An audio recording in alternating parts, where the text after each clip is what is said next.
Protests erupted on Sunday as Spain's King Felipe visited a suburb in Valencia, badly hit by last week's deadly floods. Residents of Paiporta shouted murderers at the King and Queen, as well as Prime Minister Pedro Sanchez.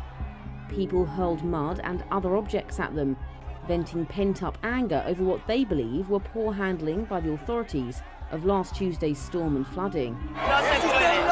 It was known and nobody did anything about it, a young man told Felipe. The king stayed despite the chaos to speak with the people. He was seen hugging some residents and at one point had a man crying on his shoulder.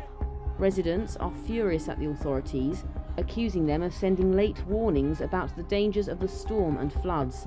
They also say emergency services responded slowly after disaster struck. The central government has said issuing alerts to the population is the responsibility of regional authorities. Valencia's officials have said they acted as best they could with the information available to them. Prime Minister Sanchez said on Saturday that any potential negligence would be investigated later. The death toll from the country's worst flash floods in modern history edged higher on Saturday. Almost all have been in the Valencia region and especially Paiporta. But it's still expected to rise, with dozens of people still unaccounted for, while some 3,000 households remained without power, officials said. With the floods causing extensive damage to the region, many local residents are now coming together to rebuild their communities. Here in Chiva, about 19 miles from Valencia, many people were seen helping to clear mud and debris off the streets, while others signed up as volunteers to hand out food, water and other essential supplies.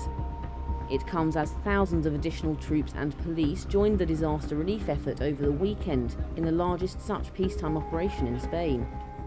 The tragedy is so far Europe's worst flood-related disaster in a single country since 1967, when around 500 people died in Portugal.